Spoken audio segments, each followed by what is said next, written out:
Hello everyone, and welcome to my review of Far Cry 4.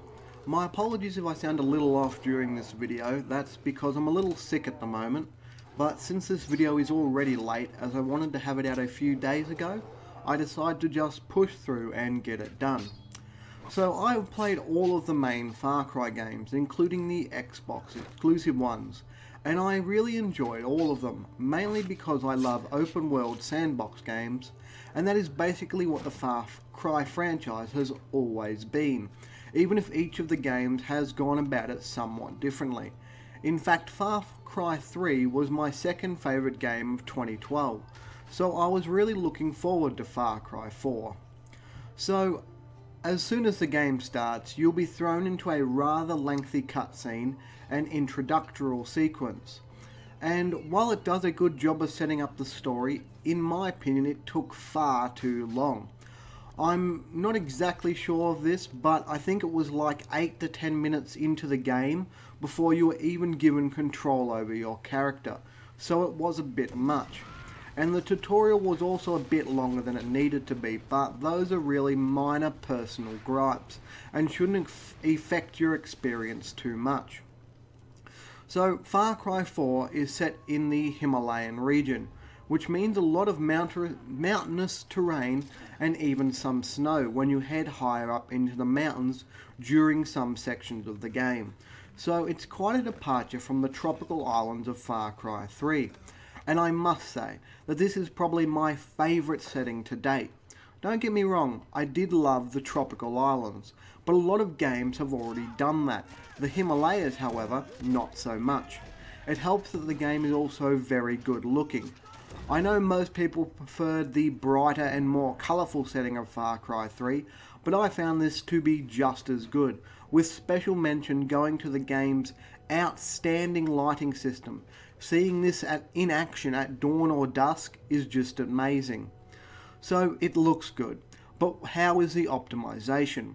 Well, the game runs okay overall. The optimization isn't the greatest, but it's not a total screw up like Assassin's Creed Unity was, so that's something.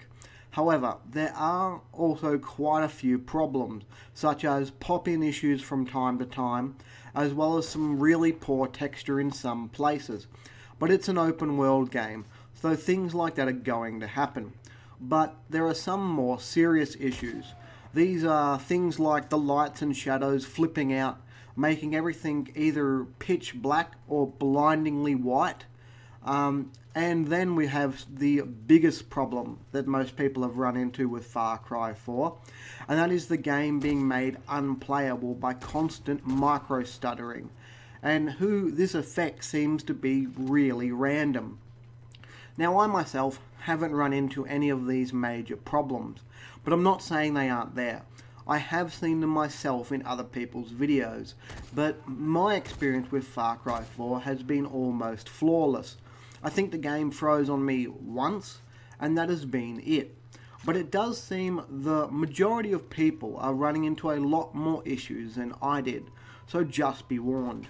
Your enjoyment could vary wildly by the look of things, depending on what bugs and glitches you encounter. You might want to wait until the game gets some patches if you don't want to take a risk and get it now, as it seems I was very lucky. But that's the graphics and PC port mostly out of the way. So what about the gameplay? Well, while exploring the world, you'll run into broadcast towers that you can climb to reveal parts of the map, enemy outposts that you can take over to gain control of an area for your allies, side quests to take part in, animals to hunt and skin, plants to harvest, things to loot, and a crazy amount of collectibles. Now, if that sounds familiar to you, there is a good reason, and that's because it's very similar to Far Cry 4. They have introduced some new dynamic events, like firefights between the two warring sides, allies that have been taken hostage, enemy supply convoys, and counterattacks on outposts that you have taken that you can all affect by getting involved in. But you don't have to.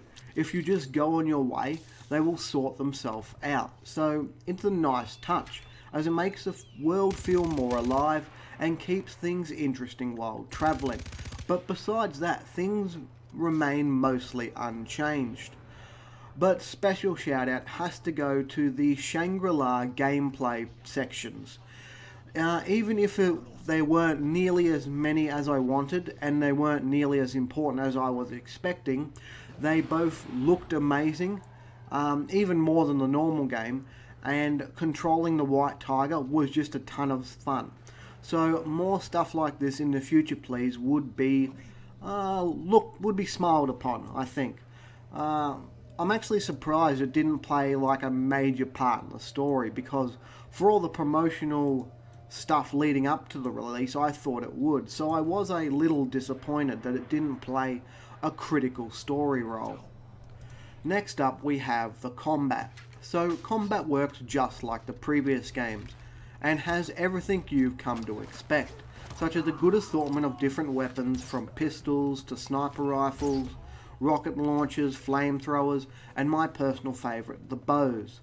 The guns feel pretty good with decent recoil, though I did end up playing almost exclusively with the bow, and sometimes a sniper rifle, as that's how I like to play the Far Cry games.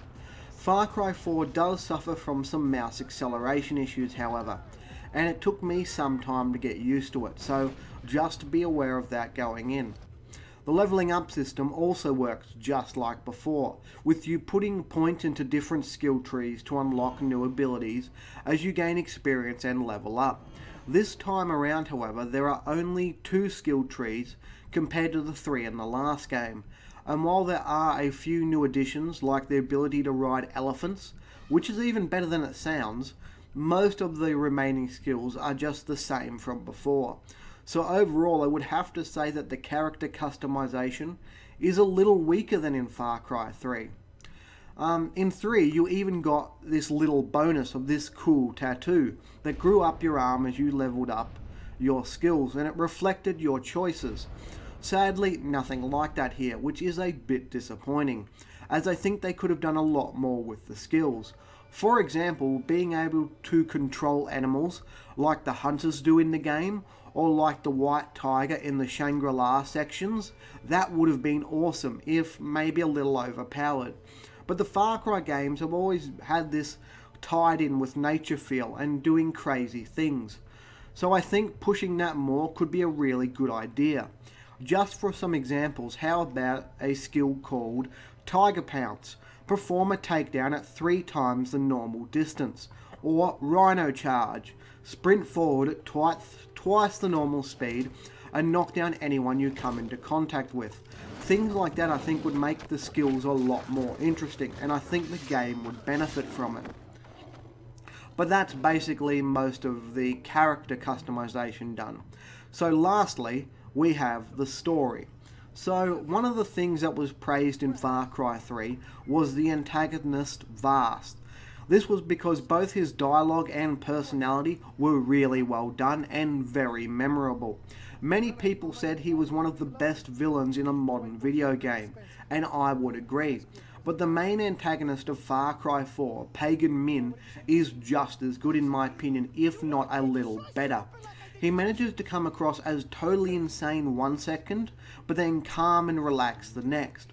This, combined with his excellent dialogue and delivery, definitely benefits hugely to the story, which is a good thing, as I found the remaining cast very generic and they didn't have much going for them, as they were very one-dimensional and uninteresting, and so quickly forgotten. This carries over to the game's main antagonist, AJ, who is almost painfully boring, and also very unreactive to the world around him. The reason I say this is because he seems perfectly fine with all the crazy things that are happening, and that makes no sense. For example, his mother sent him to a country in the middle of civil war, with no warning, and he doesn't seem to care. Then the rebels in that war tell him, hey, you should fight with us because you're the son of our founder and former hero, and it's your responsibility to risk your life for our freedom for some reason. And he ends up going along with it rather than doing what he came to do, which was to spread his mother's ashes. So basically, thank God for Pagan Min for making the story somewhat worthwhile, because even though he didn't play as much of the role as I would have liked, Without him, the story would have been boring as hell. So it's definitely a weakness of the game. So all that aside, in conclusion, what do I think of Far Cry 4? Well, the new setting is interesting and visually good looking. But the content and the setting is very much the same, just with slight improvements. The story is basically just Pagan Min himself, and while it is as good as Far Cry 3 was, if not a little bit better, because really, without Vaas, that story wouldn't have been good either. Both villains really did make their stories. He is the only outstanding thing that will be focused on during this tale. The combat, looting and crafting works just like it did in Far Cry 3, and while it is a good system that I enjoy, some added refinement would be nice. Like I said, some interesting new abilities would make the combat much better, and getting some real loot rather than things like maxi pads and vintage porn would also be a nice change, as it's not really loot, it's just trash to auto-sell. In the end, this was a very iterative sequel, which I think is what a lot of people were expecting would happen. Whether it's good or bad though is up to you.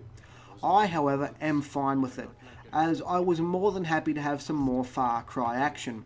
However, as the saying goes, third time's the charm, Ubisoft. This is the second game using basically the same formula, and even I am hoping for some changes in Far Cry 5. So you better bring some good stuff to the table if you don't want people losing interest, because crazy open world mayhem will only get you so far. But my final score for Far Cry 4 is an 8 out of 10, as I enjoyed my time with it a great deal.